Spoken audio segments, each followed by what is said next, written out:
you doing, sister?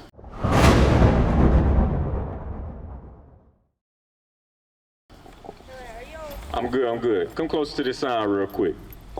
So what we're doing is showing our people who we are according to the Bible.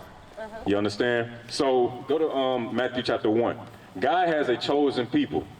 You understand? You ever heard that he has a chosen people? Yes, sir. Who do you think his chosen people are? All of us. All of us? Okay. All of us like who? Good people. Good people? So you mean anybody, any race, as long as that person is good. That's what you think? Okay, I'll praise. Real quick, take a look at this sign. So on the left side, you got what the Lord calls us throughout the Bible. And then on the right side is names that was put on our people. So do you identify with any of those names on that chart?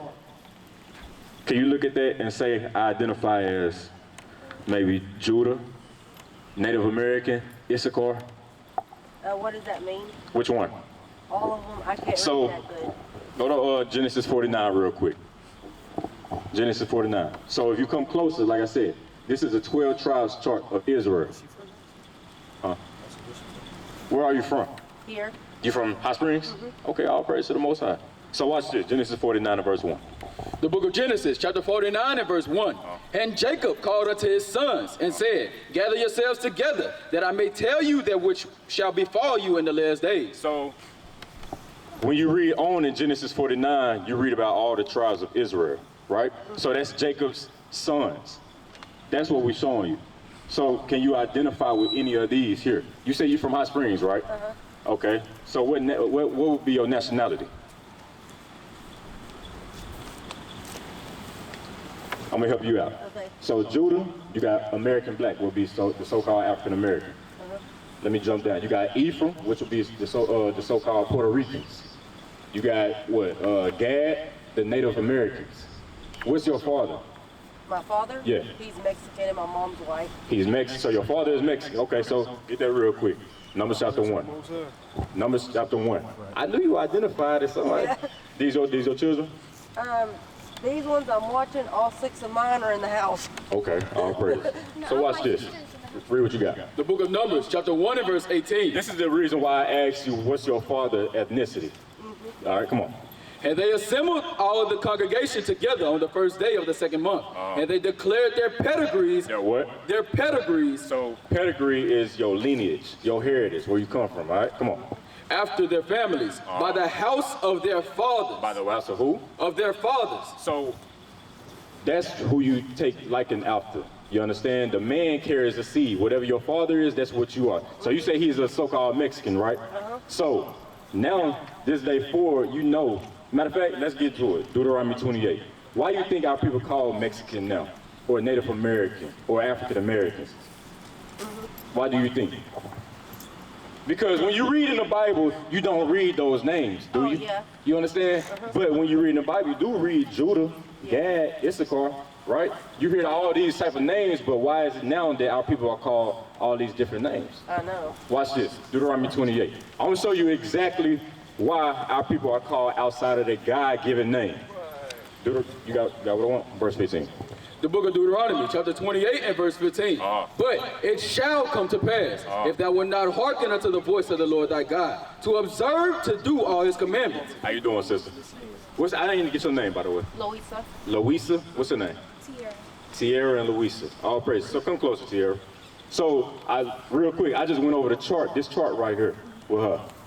What we're doing is showing our people who we are according to God. You understand? This chart right here shows you your identification.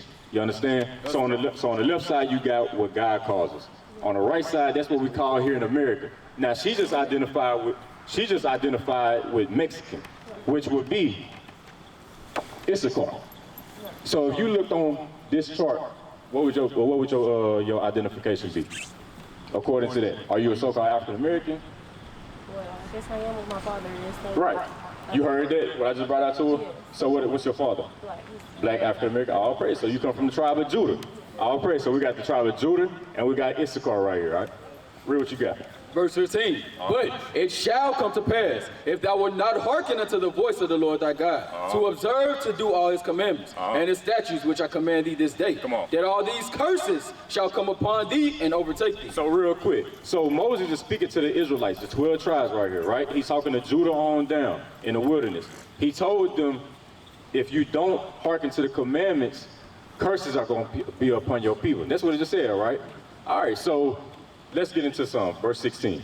Verse 16, cursed shall thy be in the city, and cursed shall thy be in the field. So God said because of your disobedience, the Israelites are going to be cursed in the cities and in the fields. Now, let's go back, because you said your father is so-called African-American, right? And then your people are so-called Mexicans, right? So what's some bad things that happen to our people within the cities? You can look back from the 30s on up to now, even before the 30s, you understand? So what's some tribulations that we go through in the city? More than a little bit than our people. So for example, was our people allowed to sit at the front of the bus? Was our people allowed to drink at the same water fountain? Do not our people get shot down in the streets all the time? Right? All these things happen because of our disobedience. So what do we have to do? We got to come back to the commandments, right? But I also said what?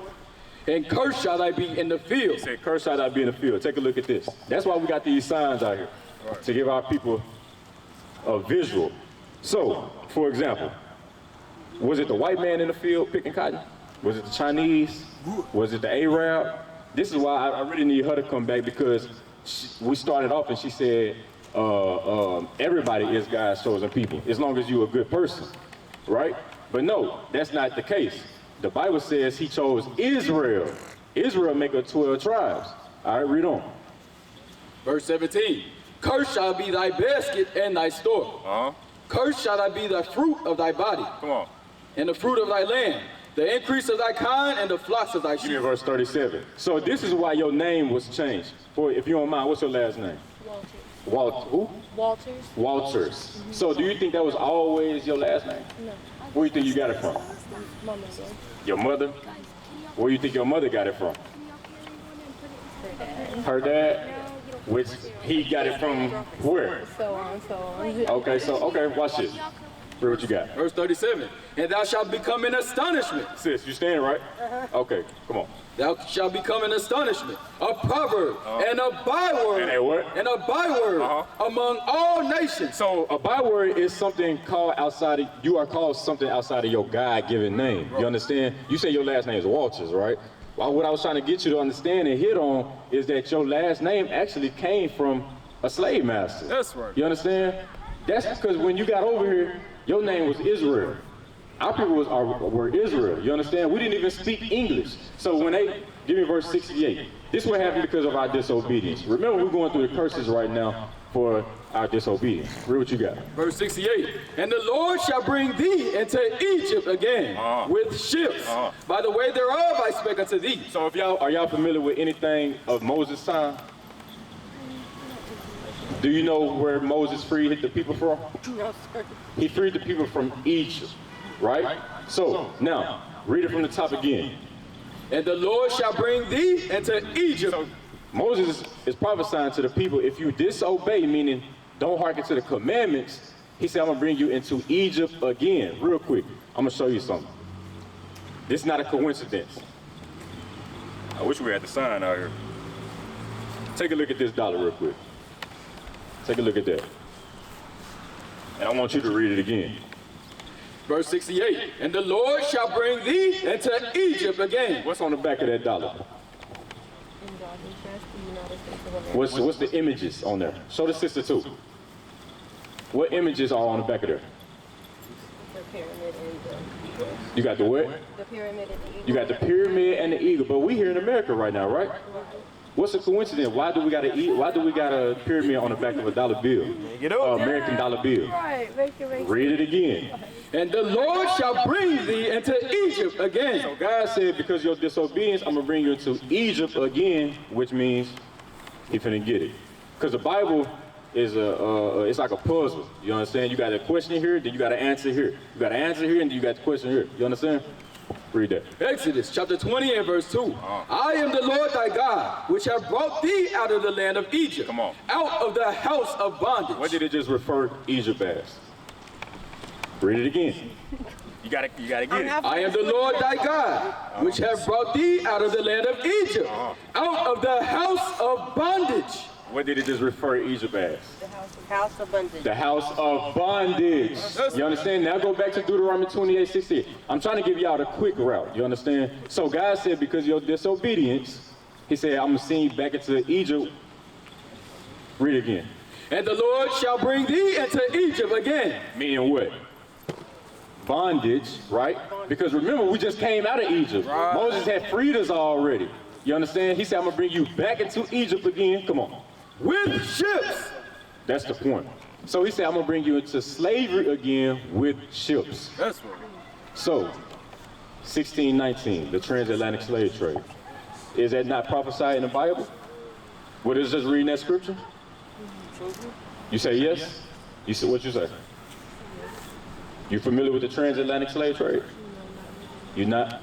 So in 1619, that's when this came to pass for the Southern Kingdom. Because in 1492, you said you're a so-called Mexican, right?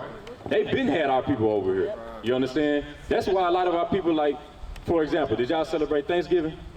You did? Yes, sir. So but you know better though, right? Because you know the history behind it. So why do we still celebrate those things? To keep all of our families together. Okay. And our new family. Yo, what? Our new family where people in our family get with other people. That way we can all meet again. Like people that's out of state, out of country, Right. and stuff like that. Okay, I got you. Right, watch this, Colossians 2. So here's the point. There's nothing wrong with family coming together. Yep. That's what you want to do. But why is it that we move according to what the white man tell us to do? You understand? Because he gave us a holiday, and then that's when we all decide, you know, let's have a party here. You know what I'm saying? But outside of the white man's thought, our people don't think to come together. Right. You understand? That's Christmas, Thanksgiving. What's the other one? 4th of July. Yeah. There might be the 3 times out of the year the family want to come together. Why? Because of the white man's holiday. Right. But all of these holidays got some type of origin where they was killing your people. That's right. You understand? They was raping your people. They was selling your kids. Bring it out. All those are origins, but our people in America have been bamboozled, and we still celebrate those things. What is a nation? Nation is family. Nation is community. Nation is men leading by example. Nation is women's support. Nation is children with role models. Nation is unity. Nation is you.